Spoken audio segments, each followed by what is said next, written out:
Saints fans and Whodats from all over the world. It's time for the Bayou Blitz. With your host, Bob Rose.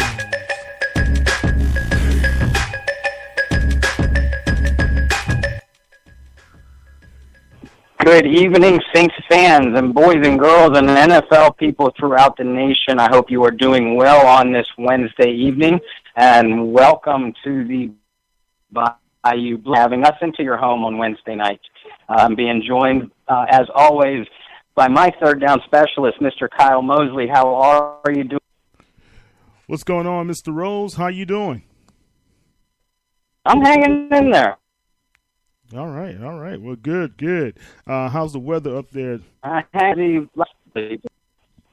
Weather's great. Drove past the pool earlier today. The water's full, getting ready for Memorial Day weekend coming up, although I think a lot of the pools are going to be open, and this weekend summer feels like it's finally here up north, which thrills me no end. I'm a beach bum at heart. Oh, are you? Oh, okay. Well, that's good. Well, I know little one would like to go to the beach, hang out, right? Oh, there's no doubt about it. No doubt about it. I can already picture him stomping around the water and the sand when we get him out to the beach a couple of times this summer. It's going to make for some fine Kodak moments. Okay. Hey, Bob, we're kind of losing you there, man. You're going in and out. Okay, I apologize. Let me try. How about now? Yeah, a lot better. Okay, good. Yeah, I don't know you were asking, but yeah, I was. Yeah, you for still the area look like they're filling up and you still getting ready to open up. So excited about that. Yeah, you're still going in and out on us, Bob. Okay, how about now? Are we all right now? Yeah. Okay. Sorry, guys. Sometimes the buffering on the internet does that, but just bear with us. Yeah, Bob, you're much clearer now. Okay, good. I might be having some bad too. I tend to pace when I'm on the show. Okay, all right. So, what's happening in the world of the Whodats? Well, a little bit slow news today, week actually, but some still exciting things going on. As far as the team goes, the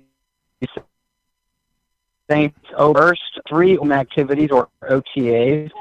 They opened them up on the 22nd, I do believe, and then they will go having 3 days of organized teams, then taking about a week off, and then coming back to until mini camp more times after this time until mini camp in June.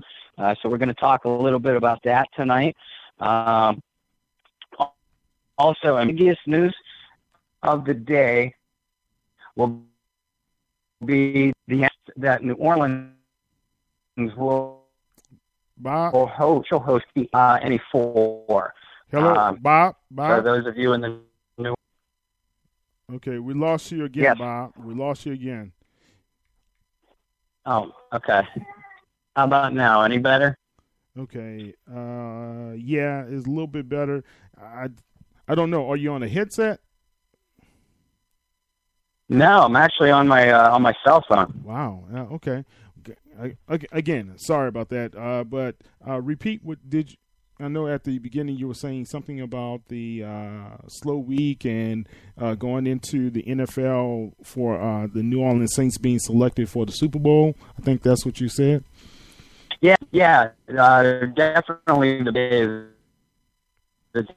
New Orleans will be the host the Super in 2024, which will be the 11th time that the city of New Orleans has hosted the game.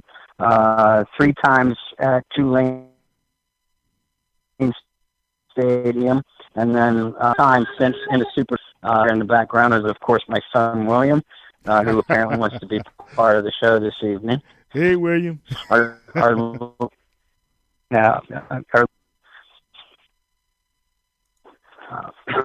But yeah, I mean, selected as the host of another Super Bowl is by far the biggest news.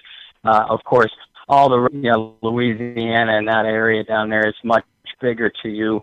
You could probably educate my northern self about how exciting that connection gets when the NFL hosts a Super Bowl. The last time, I believe, 2012 season, when the Baltimore Ravens beat the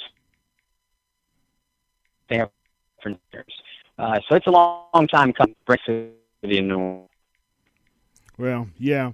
I remember one of the first Super Bowls in New Orleans, and when I was young, I think it was the Miami Dolphins and the Vikings were playing, and that was in Tulane Stadium.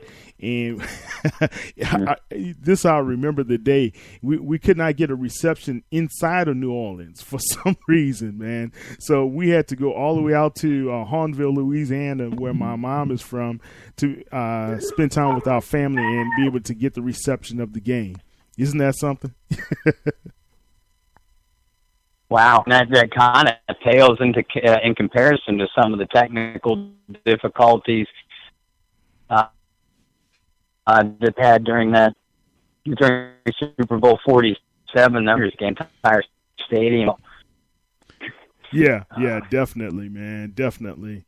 But what's interesting is that no matter how technically advanced we are these days, just to be able to have a Super Bowl back in New Orleans, that's all I cared about. I was like, wow, because I think it's been too long that we didn't have another Super Bowl. We didn't host another Super Bowl. So I'm just happy that the NFL owners saw fit to be able to approve our candidacy to host another Super Bowl.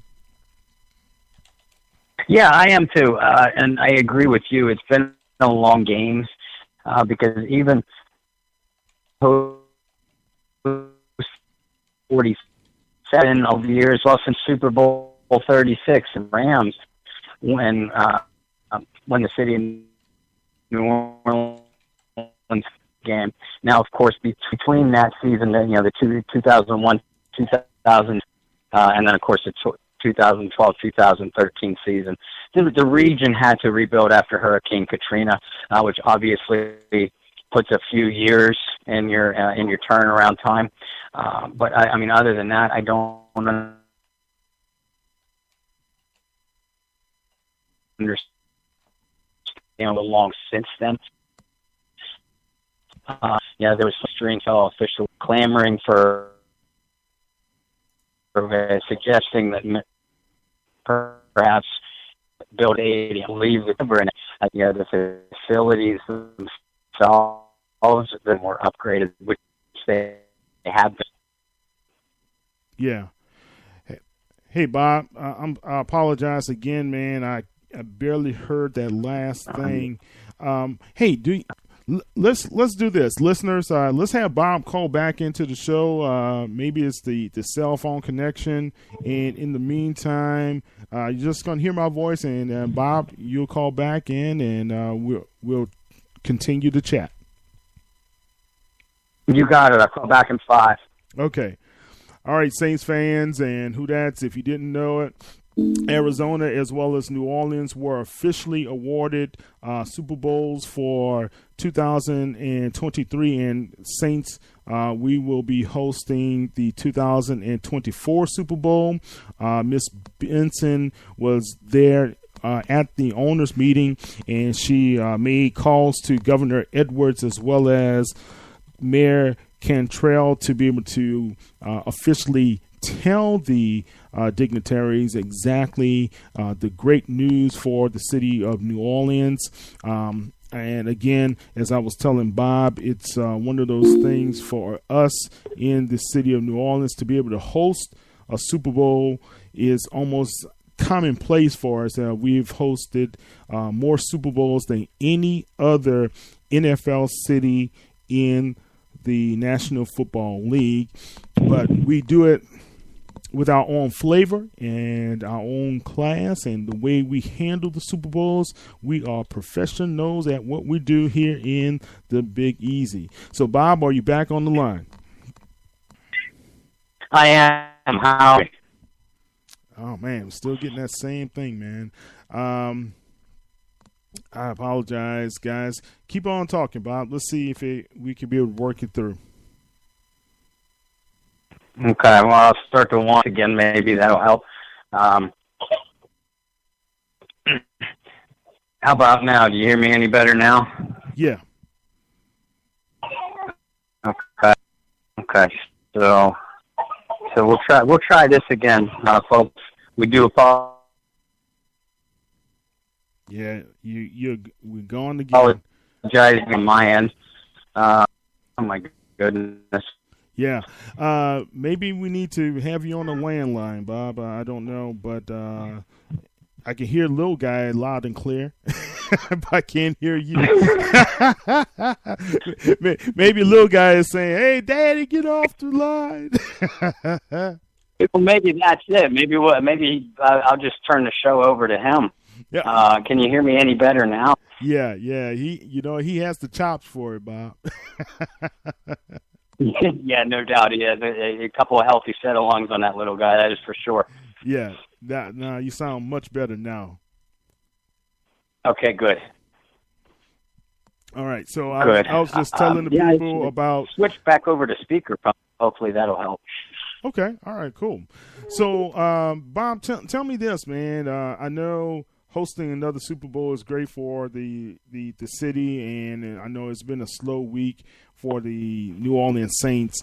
Do you believe that, and I'll put this question out to our followers on the Saints News Network's Facebook page, and we had around 80% of people believe that the New Orleans Saints can be the first team to be able to host and play in the Super Bowl in their own stadium. And I know a lot of teams have come close this year. Vikings were pretty close to being able to do that. Do you think this is something that we will ever see in our lifetime?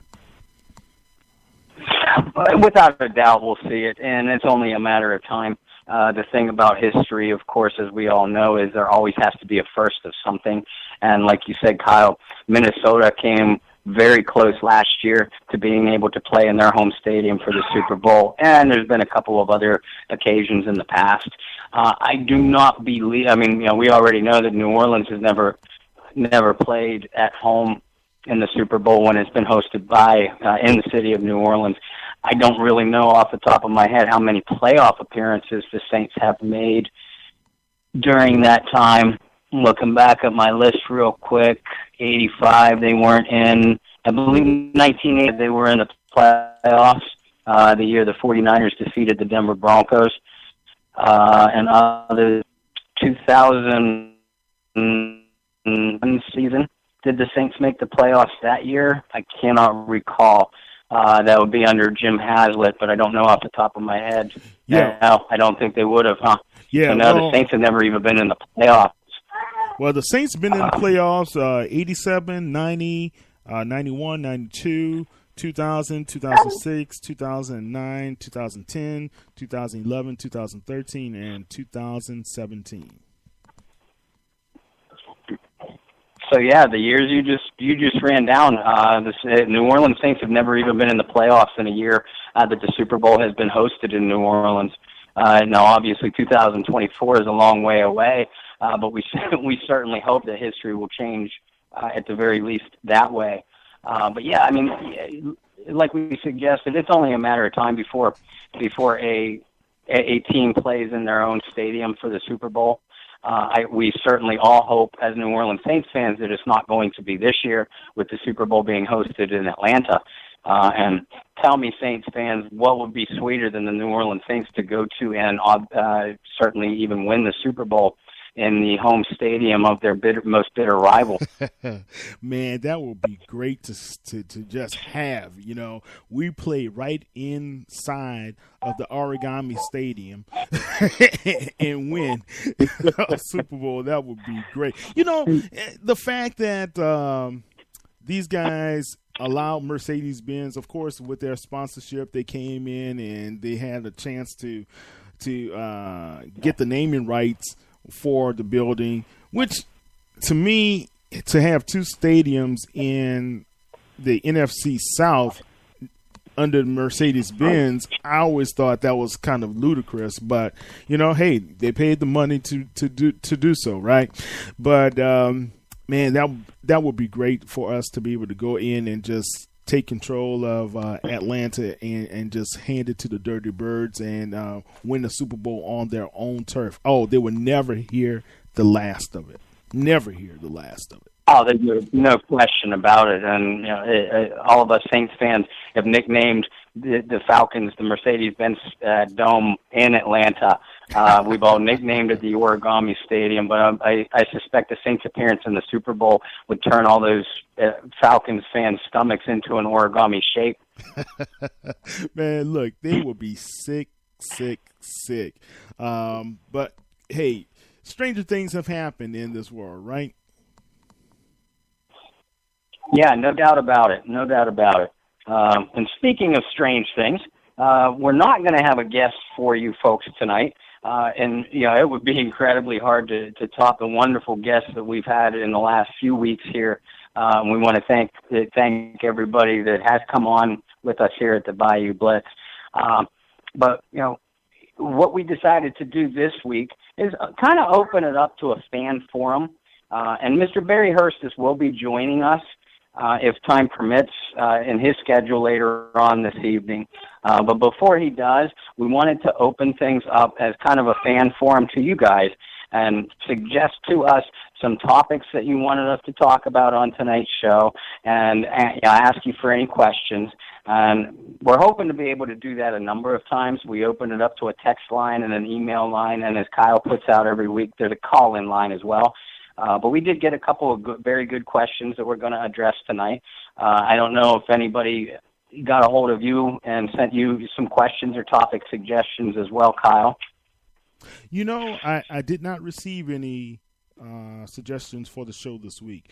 But if you guys are listening, you can call into the show. The call-in number is 504-533-8444. That's 504-533-8444.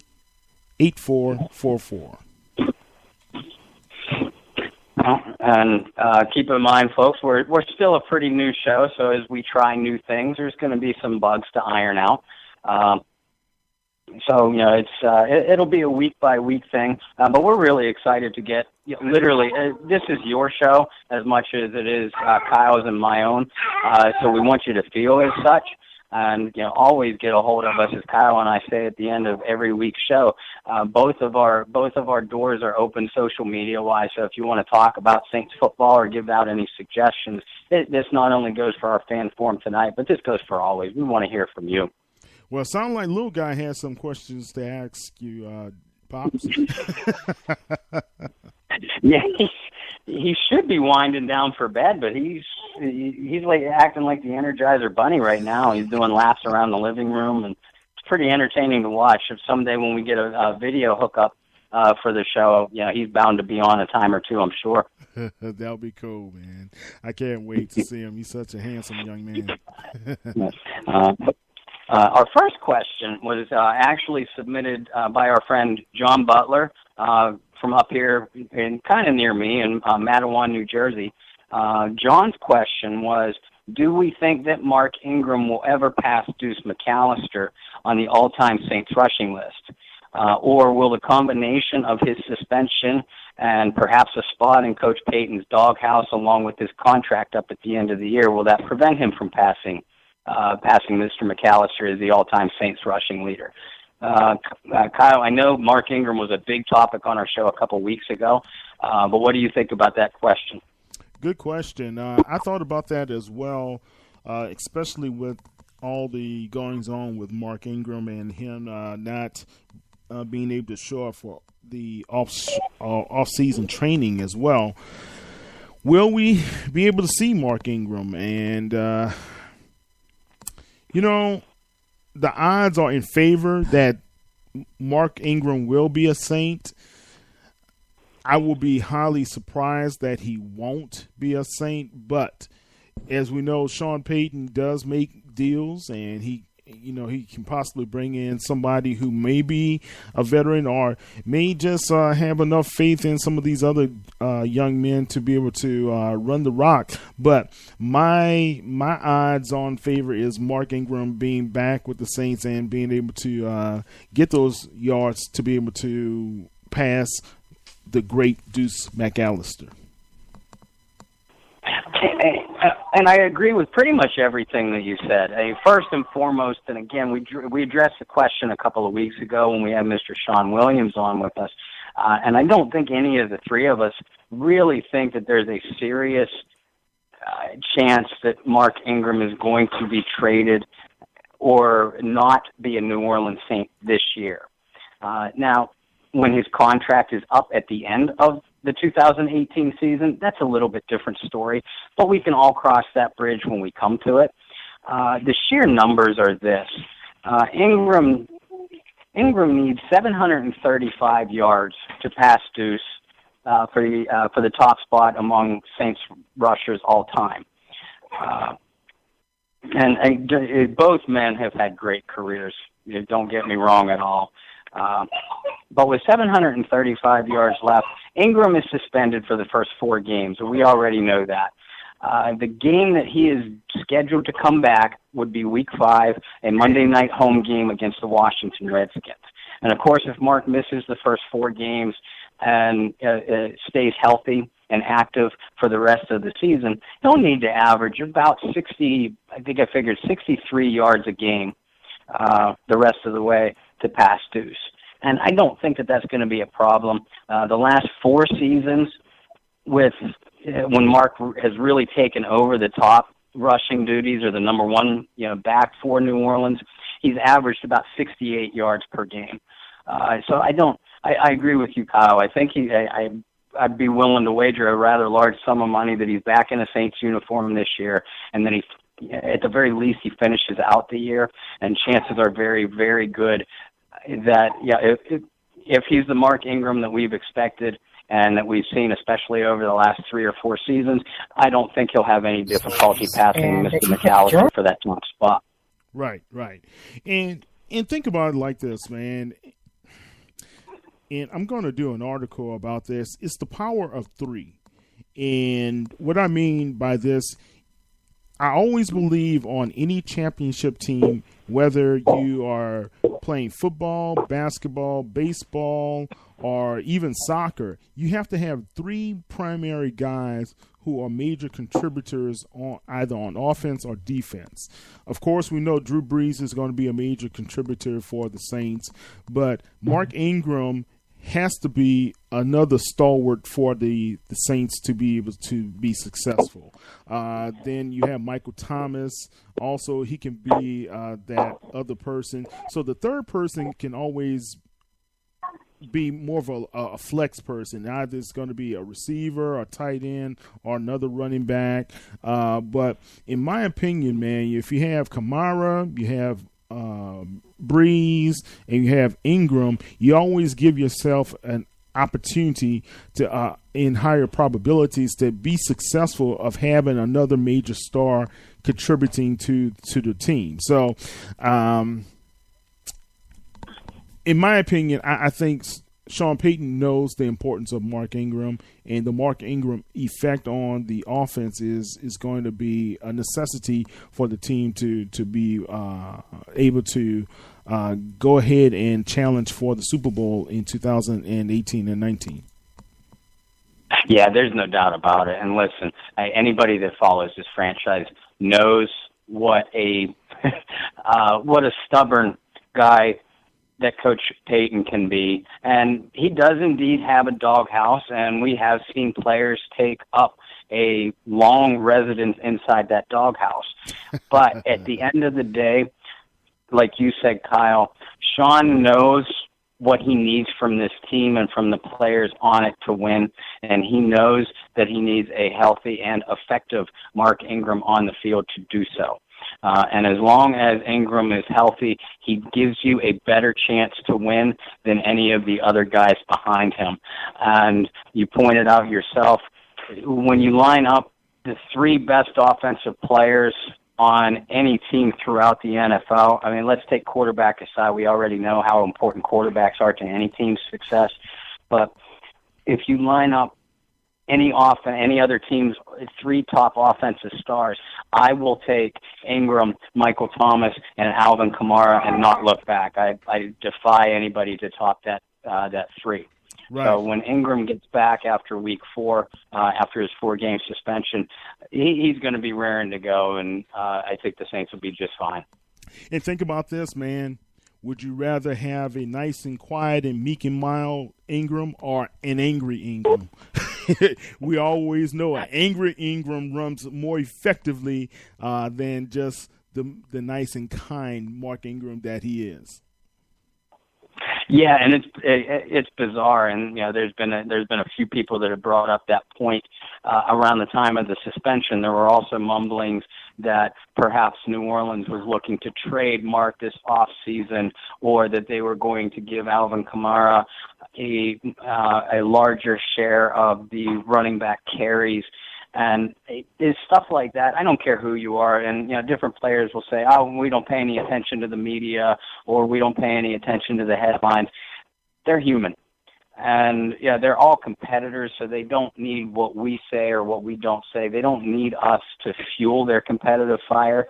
But when you hear certain amounts of negativity about you as a player, you're bound to take it personally. And when Mark runs angry on the field, it is a fun thing to watch. Yeah. I remember those battles he had with Kyrie, and when he had his opportunity to get out on the field or get back on the field. If Kyrie did a great job out there, he was coming back strong. So it was always great to see him doing that. But this last season he really didn't need to do that much, right? He had a good complementary asset in Alvin Kamara. We didn't know Kamara was going to be such an important asset for the New Orleans Saints, but those guys work very, very well as a running back tandem for the team. Yeah, no doubt about it. And, they set a number of historical marks, for how prolific they were as a tandem last year, both on the ground and all-purpose yards. Because we talk about Ingram's ability to rush the ball, and that's obviously his number one duty with the New Orleans Saints. But he has worked extremely hard since he came into the league to improve himself as not only a pass receiver, but a pass blocker as well. He has made himself into an every down NFL back. And there's not nearly enough people that talk about that, because that's a testament to the man's work ethic and competitive fire, that he has worked very hard to make his game more of a well-rounded game. And I honestly believe he's one of the better every down backs, shall I say, in the NFL. And I certainly believe he's underrated. Right. And New Orleans Saints fans, and I'm glad Sean Payton kind of quelled some of those, the dialogue that Kamara's going to be the every down back, right? Think about this. He's still in his second year. He still has to learn how to be effective as a pass blocker, and that's what we have in Ingram. When he gets out there that Ingram can and be effective in the blocking scheme. So when you have Drew Brees, when you have the offensive line, and you have somebody like Ingram as an asset blocking for Brees, let's just be honest, guys. I'd rather have an Ingram than no Ingram. Oh, yeah, there's such a better team with him. And you spoke about the abilities and the skill set that Kamara brings to this offense, and it is amazing. And he is such an electrifying back to watch. But last season, Ingram did the little things. Kamara was making all the headlines with his all-purpose yardage, but Ingram was the one that would step in and pick up a blitzing linebacker, or give Breeze that extra half second to find a target, break open down the field. Or Ingram is one of the more effective check down options in the league. So Yes. when your quarterback, when Drew Brees goes through his progressions, or if the rush gets to him before the pass rush gets to him before he can go through his progressions, he knows that he has a reliable check down option in Ingram. And Ingram is a good open field runner as well. So he's not just going to catch the ball and give you 3 to 5 yards and fall down. He's going to make guys miss in the open field as well. Right. And that is so true, man. Rather have Ingram there, putting it out on the field, being that screen option, being that guy who can help us pick up those extra 2, 3, 4 yards if necessary, and run over a linebacker, or have the ability to run over a linebacker or safety. It's all of the world. It makes all the world of a difference for an offense like what we have with Sean Payton's scheme. Yeah, no question about it. So, John, I hope we answered your question, and I think that both Kyle and I are in agreement that Mark Ingram, barring injury, obviously, and you always have to throw that caveat out there, but upon his return, he'll work his way out of Sean Payton's doghouse. Payton is not happy with Mark. I don't think there's any question about it, but the man is too talented to keep off of the field, and just the Saints offense around him and Ingram's productive history, that's enough to tell me that by the end of the season he will be the all-time leading New Orleans Saints rusher. Definitely. So, hey, let's see how things go.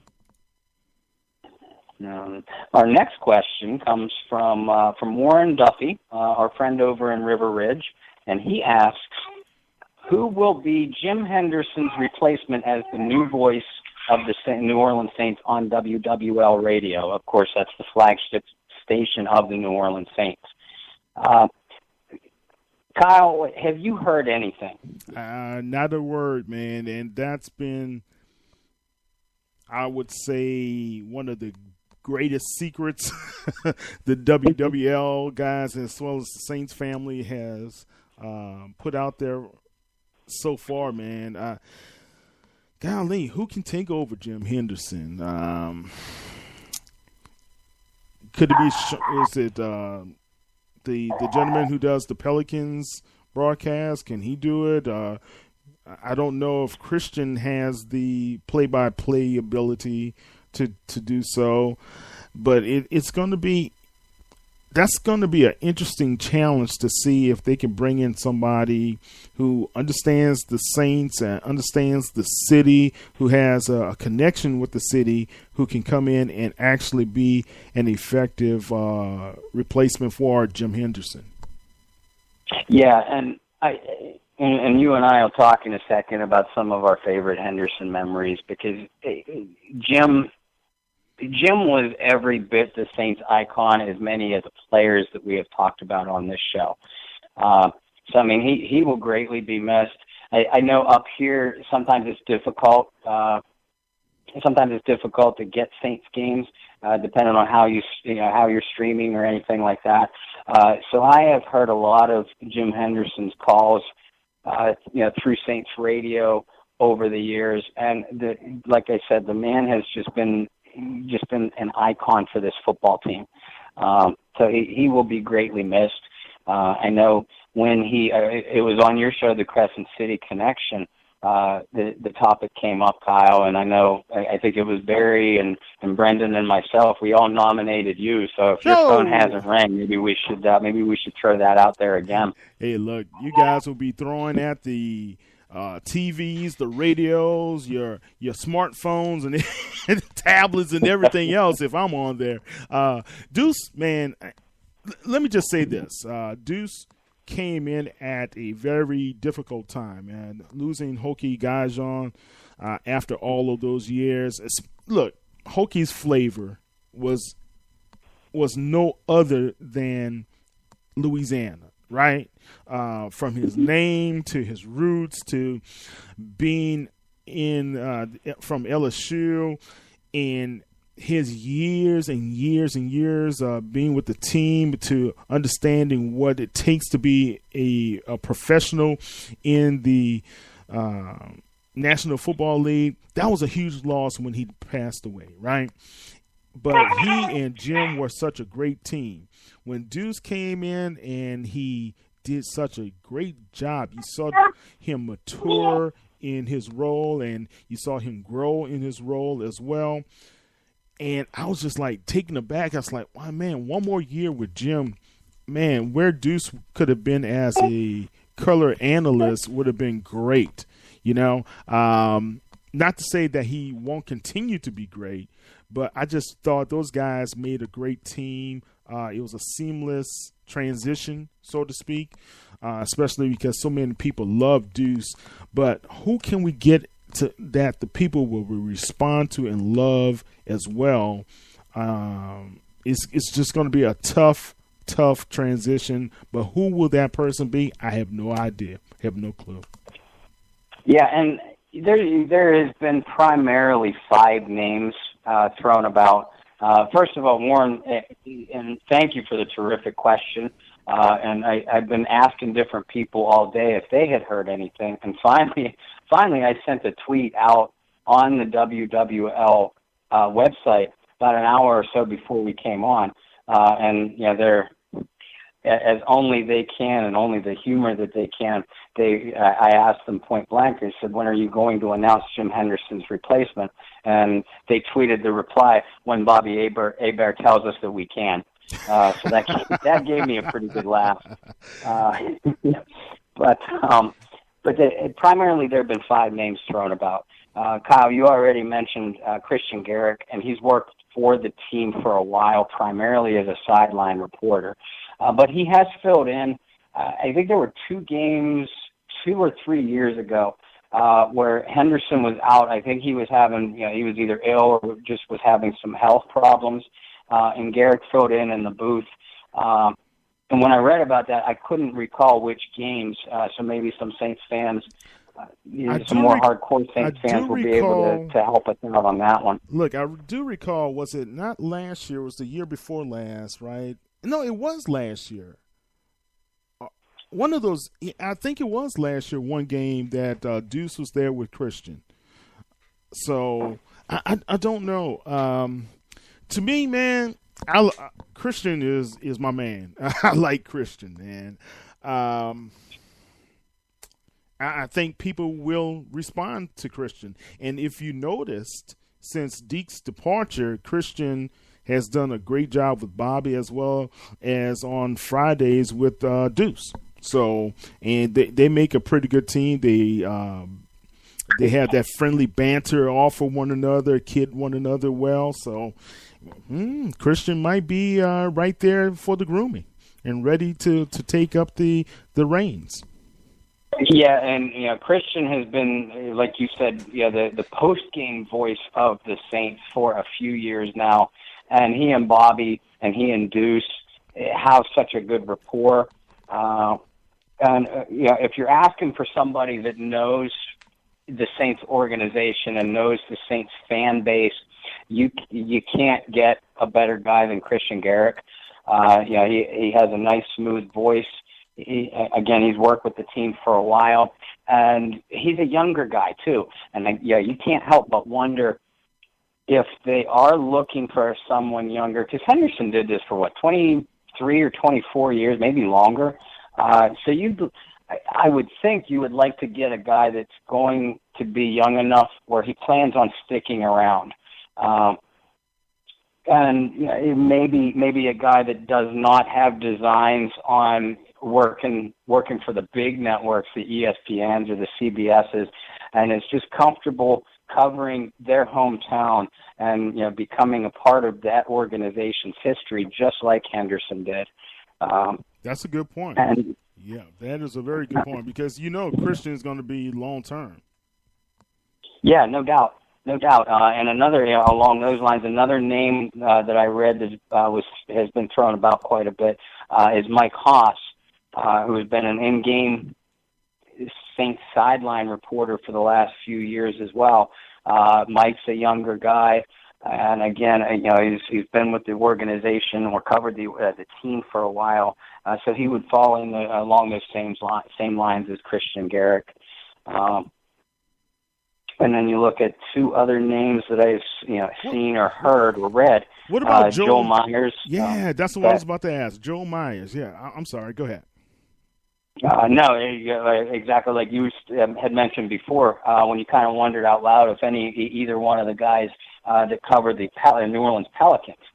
Joel Myers covers their play-by-play, their TV play-by-play, and then Sean Kelly covers the play-by-play for Pelicans radio. And they have both worked with the Saints.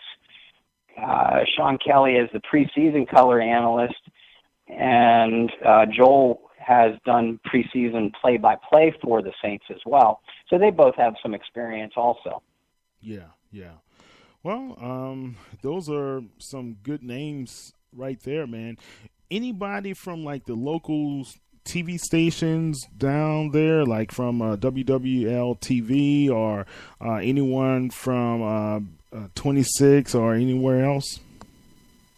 The only other name that I read, and gosh, I'm going to butcher it, so I'll do my best to pronounce it. He's the play-by-play for Tulane football and has been since 2007 or 2008, and also has been a Saints beat reporter before too. Todd Graffagini, and I do apologize for my pronunciation. Okay. Well, I need to do some investigation on him. Todd Graffanini. Yeah. Okay. So, and what about Steve Barrios? Certainly in the mix as well. WWL is playing this really close to the vest, and like I said, the different people that I trust that have done this certainly for longer than I have. I did ask them, the question, hey, have you heard anything, or what am I allowed to say on the air that you have heard? And they all pretty much replied the same way you did, Kyle, was that nothing has been really talked about. And given the fact that really the season is just around the corner, because you want to have your broadcast team in place basically by the time the team goes to preseason, opens their preseason camps, because these guys are going to have to build up a rapport with one another too. Yeah. Well, I think Christian and Sean Kelly are probably and Joel, but the front men in the whole process, because Sean, he used to also do Tulane years ago as well. Mm-hmm. So you have a guy who's familiar with calling out the descriptions of what's happening on the field for the people, because Jim did such a great job telling you what was happening and describing the action. That's what you need, someone who can be able to describe the action in a hurry and flow seamlessly from play to play, and off of their color analysts as well. So, Sean has it.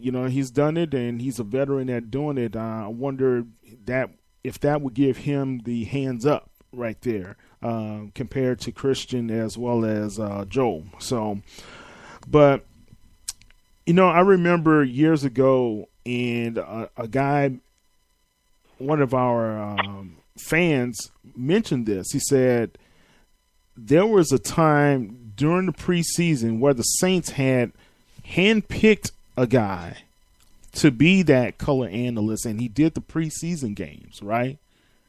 But at the last minute, when it was to go live, the first game of the season, they brought in Jim Henderson, and he never gave it up after that. So you just don't know what's going to happen, man. But I believe they're going to be pretty strategic in how they bring on the next person. And you have to be, and there's going to be a period of adjustment between that person and the fans as well, because all of us had just gotten used to not only hearing Jim Henderson's voice, but hearing how emotionally invested he was in this team too. If they didn't play well, it was reflected in Jim's mood as it came through the microphone. And I mean, he went up and down according to the way the Saints played. And it was the team, obviously, especially during the Sean Payton era, has given their fans a lot of heart-stopping and some heartbreaking moments. But Jim Henderson helped emphasize that even more, just because of how emotionally invested he got into the games and this franchise. Right. And people forget, Jim is a writer as well. And that's how I remember when he first started years ago in New Orleans, man. I was just a young guy, man. But Jim was a writer, and Jim knew history on this team, and Jim was a part of history, the behind the scenes type of deals and goings on with the Saints as well. So that's what he brought to the table, man. And it's just difficult being able to replace a guy like this. But guys, remember, everything changes. Time changes, where you have to be able to bring in the new, and the old will remove themselves for the new to come in. So we'll see. And whoever comes in, let's support that person, and let's give them their chance to kind of put their own stamp onto being the voice of the Saints programs.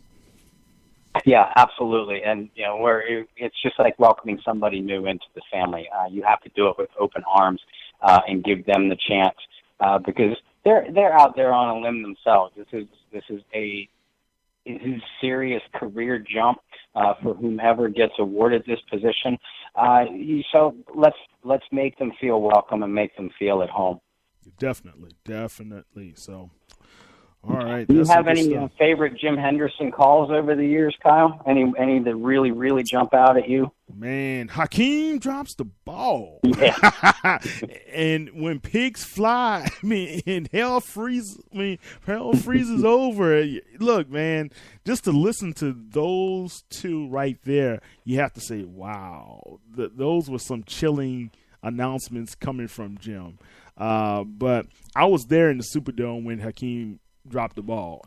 I was there, man, and that stadium was electric. So when I got back to Houston and I was being able to listen to some of the commentary and I heard Jim's take on it, I was like, wow, that was powerful, real powerful. So Hakeem drops the ball.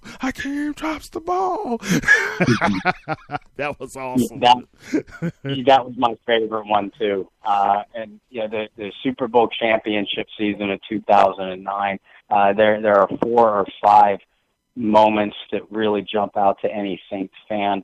And when Garrett Hartley's kick went through the uprights in overtime of that NFC championship game, that was one of those moments, like I mentioned earlier, that you could just hear Jim's outpouring of emotion through the microphone, and it reflected every long-suffering Saints fan. Yeah. So that one sticks out to me. And even reaching back to the 1987 season.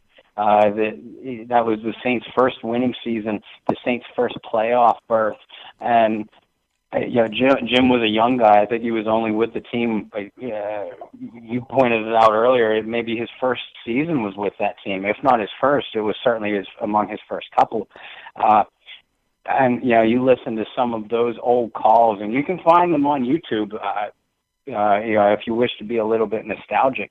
And again, the outpouring of emotion through that microphone, he was like a little kid on the sidelines. Yeah, and not only this, man, that Tracy Porter interception in the NFC Championship game, that call there was just chilling as well, man. And as well as the one in the Super Bowl. So, Jim did his thing. You know, he did his thing, man. And you have to be able to appreciate what he was doing for the Saints and for the team. Yeah, no doubt. And Jim Henderson, you will no doubt be missed. And you and your Hall of Fame voice and your Hall of Fame knowledge of the game is irreplaceable. Yeah, listen to this one. 3rd and 5 from the New Orleans 31. 2 receivers to the left, Garcon to the right. Manning in the shotgun, puts Collie in motion, looks in his direction. It's Tracy Porter again! He's got it all the way! He's got it all the way! He is a safe touchdown! 70 yards on the return! 70 yards on the return! Yeah, 70 yards on the return. 70 yards on the return. Man, that's some good stuff from Jim, boy. Tracy Porter. Man, awesome. So, Warren Duffy, thank you again for your question. I'm sorry we weren't able to give you a better answer. But Lord knows we tried during the course of the day, and we were entertained a little bit in some of the responses that we got too.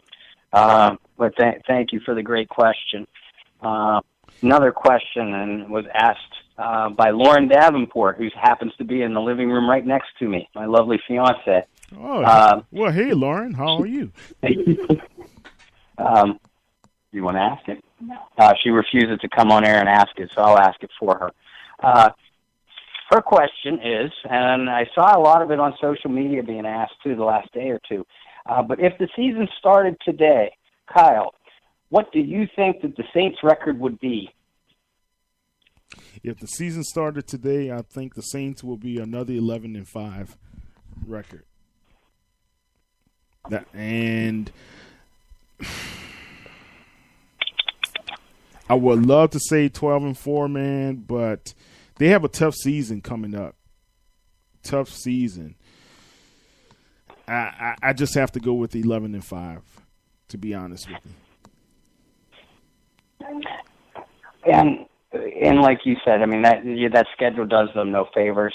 And it's easy to sit here every single year. We were talking last year about what a tough schedule that they had. And sure enough, they finished 11-5. And there's going to be a lot of things that happen to sway all of our opinions one direction or another between now and the regular season opener, and even within that first month or month and a half of the regular season as well. So, Saints fans, don't run out and place your kids' college funds on anything that Kyle or I are predicting. But if someone had to force me to pick a record for the Saints based off of the schedule and based off of the roster that they have coming into the season, I will take that extra step and I'll say 12-4. And the reason is this: I'm not as concerned with the teams on the schedule. I mean, it is a daunting schedule to be sure, but this is a seasoned team now. They got to taste of some playoff success.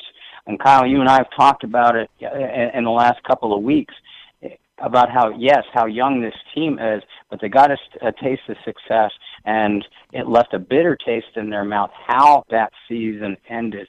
Because the way it ended, it still left a lot of us saying, well, what could have been, and perhaps even what should have been. And instead of borrowing the old Coach Jim Mora line, the team has just put their nose right back to the grindstone, and they know what they now have to do to take that next step forward. And they know that they play in perhaps the toughest division in the NFL, but also an extremely loaded NFC conference. So these guys are going to be ready to play. And again, health is always the caveat that you want to throw out there. So, barring any injuries or rash of injuries like we've seen from the Saints in the last 2 years, if they have a little bit of luck health-wise, I know that the team can play with anybody. And if you put a gun to my head and made me pick a record for the Saints right now, I would say 12-4. I am challenged on the 12-4, and I'm only challenged on the 12-4 because what you said, health wise could play a key there. But of course, I don't know who will be the key people to be injured, if any, to be injured, right? But what concerns me about the Saints schedule, if you look at from the Ravens, then headed into Vikings, then playing the Rams, then the Bengals, then the Eagles, then the Falcons, then the Cowboys, man, that is brutal. That's a brutal 6-game stretch right there, man. And then I think there's that stretch where the Saints play 3 games in less than 11 days again. So I mean, that's the only thing that concerns me, Bob, is the how the schedule lines up, and we're playing some high caliber teams. But the fortunate thing, the Rams and the Eagles games and that Falcons game will be inside the Mercedes Superdome. So that is what I like to see. I'm glad it's going to give us some home field advantage. It could also be the prelude to some playoff matchups down the stretch. So, you just don't know what's going to happen. I'm more interested, Lauren, to see how these guys perform and gel those first 4 games of the season, man, especially without Mark Ingram. Yeah, and the first 4 games have gotten a lot tougher because they are missing one of their Pro Bowl offensive weapons.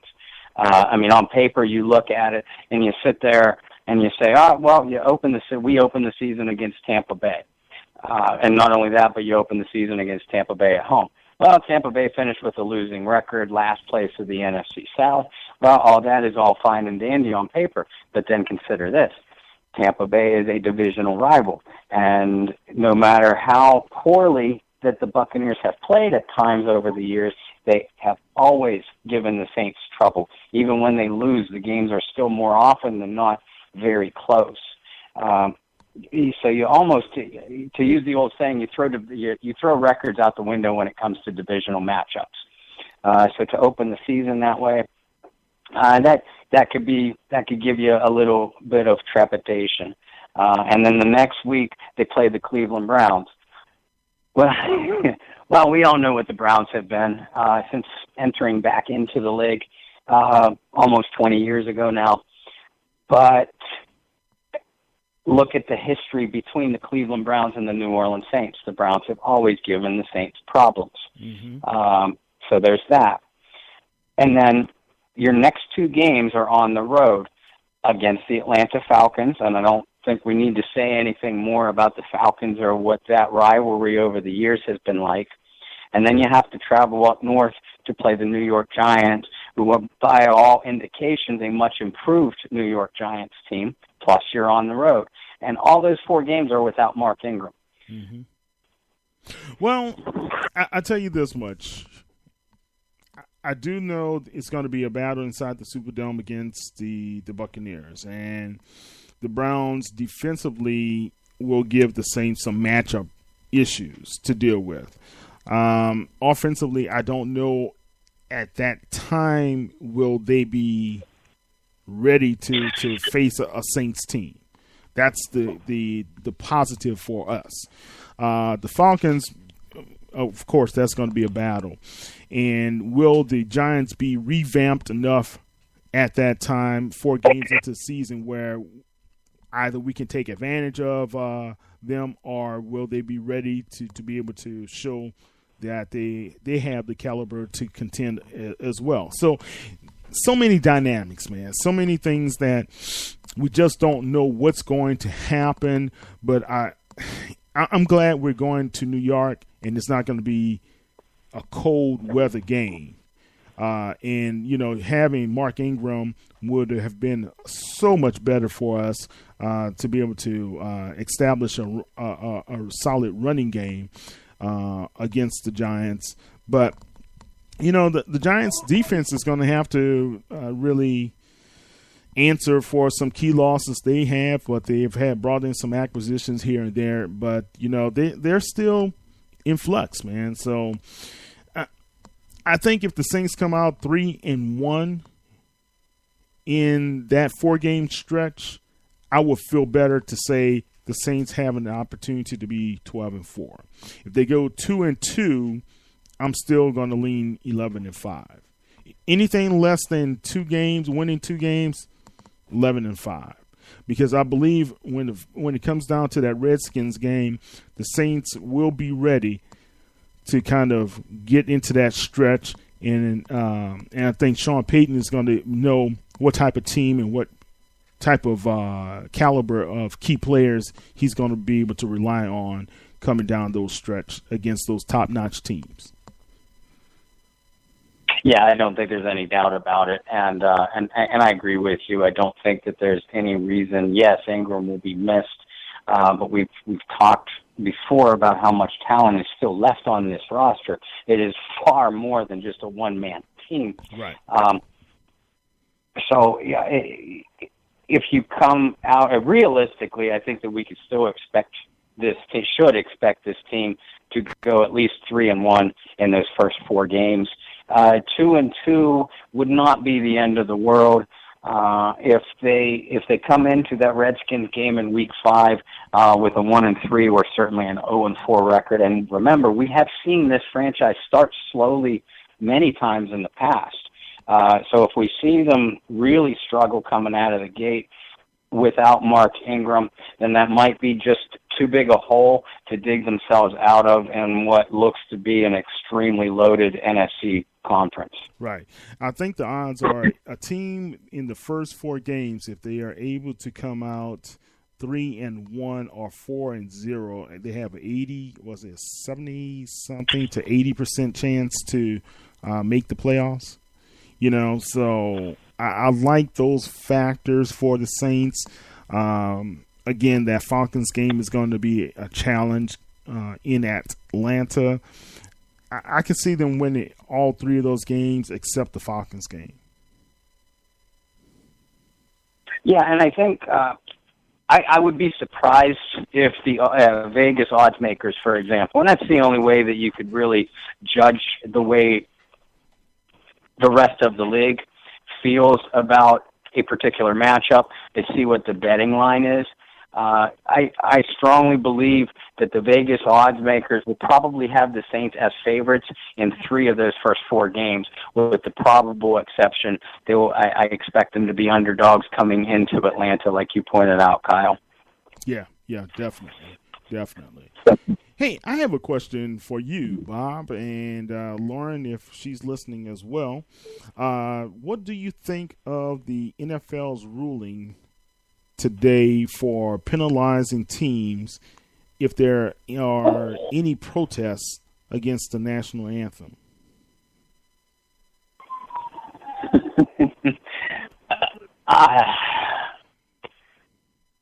I think the NFL should have stayed out of it. I'll be perfectly honest with you. And we touched on it a little bit last year when the controversy hit full scale. The NFL themselves, I believe, made a political situation more political.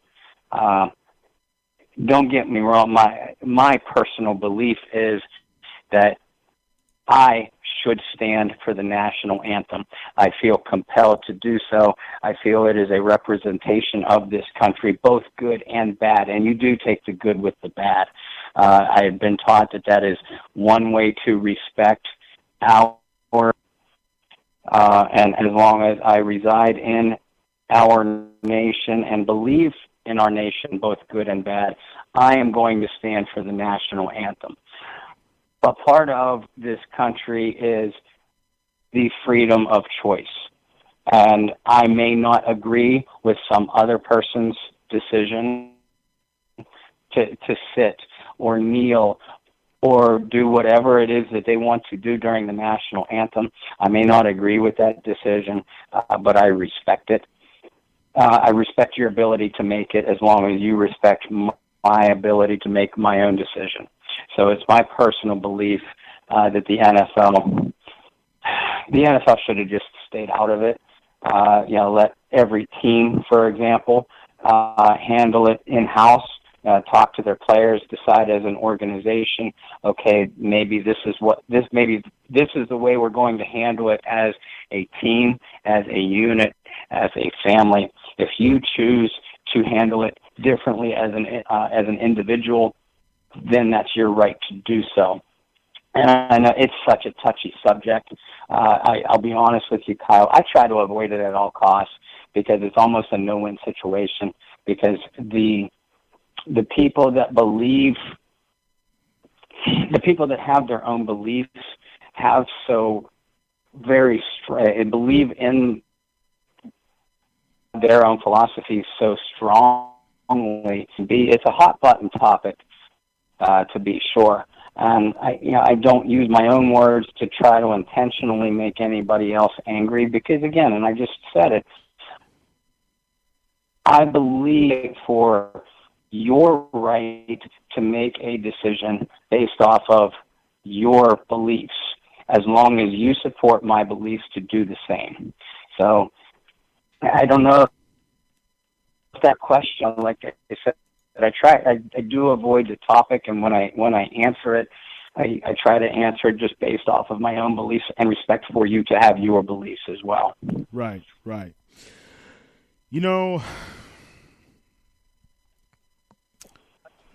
I attended Morehouse College. Dr. King is one of our most famous alumnus of the college. Of course, we know what he's done for civil rights for not only in America, but for the world.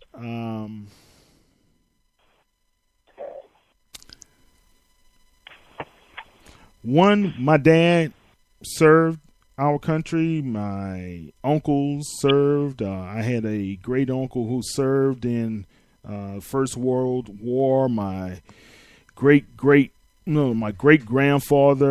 served in Spanish American War. My great grandfather, he served in World War I. So look, man, I can go on and on and on, and to say that I have had family to serve and cousins to serve in the military since.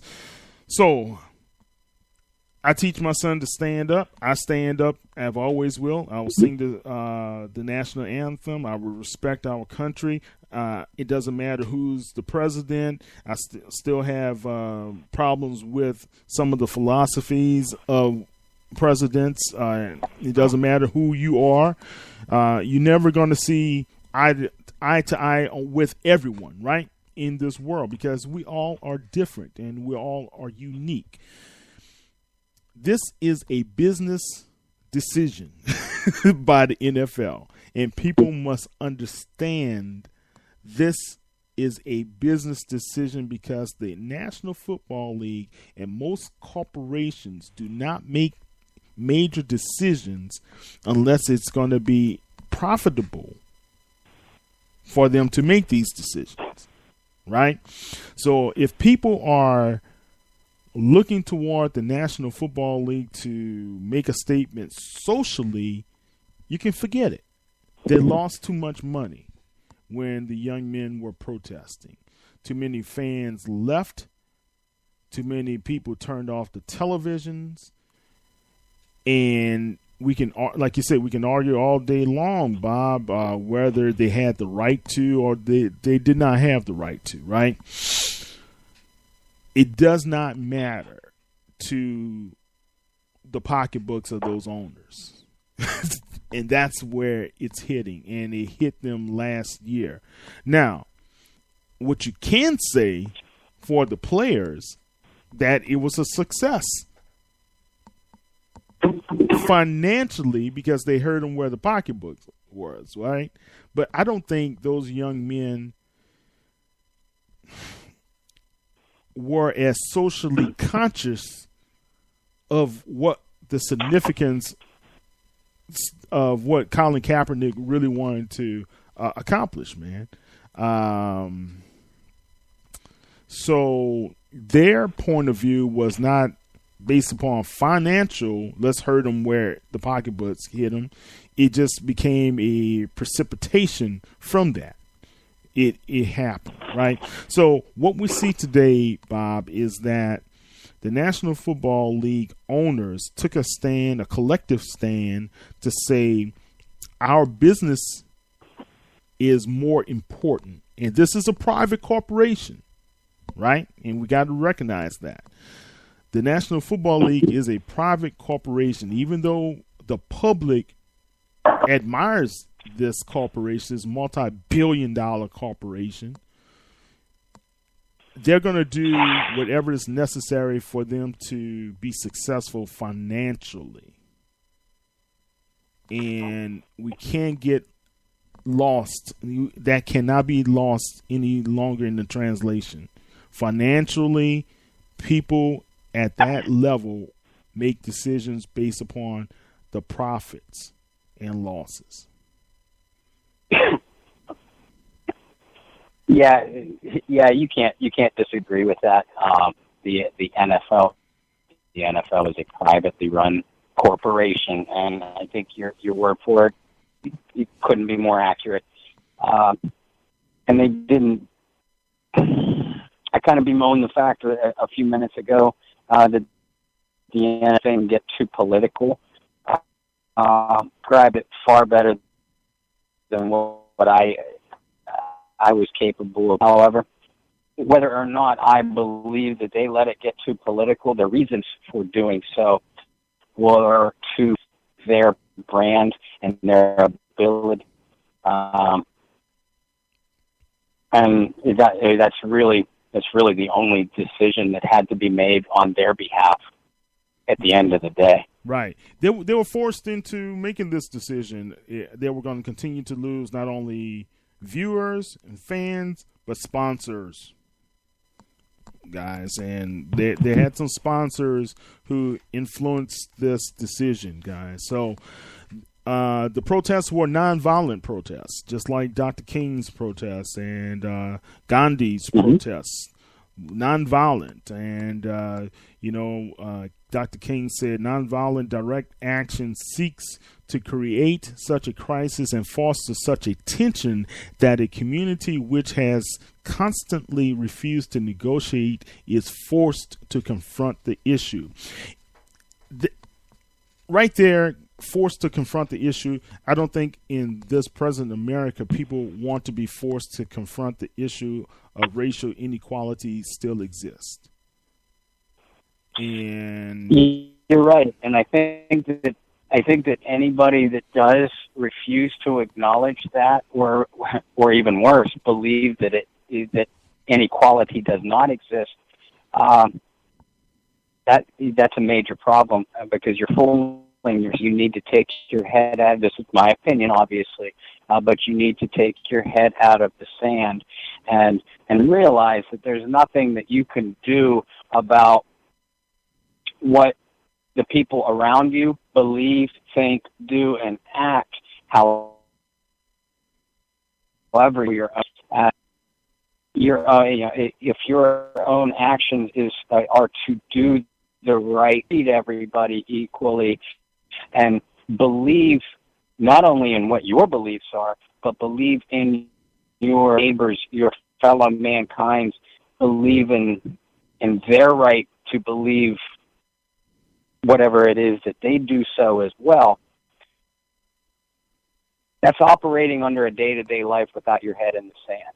And part of this country's problem, in my humble opinion, is that people do turn a blind eye towards social issues that exist because they frankly don't want to deal with it. Right.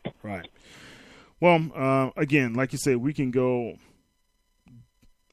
through different permutations of what the thoughts are, should be, what shouldn't be on this matter. But guys, my honest belief is, and I really did not think the NFL was going to make any other move but this move. I really truly believed this a long time ago, that they were going to make the best business decision for the corporation, and that is what you saw today.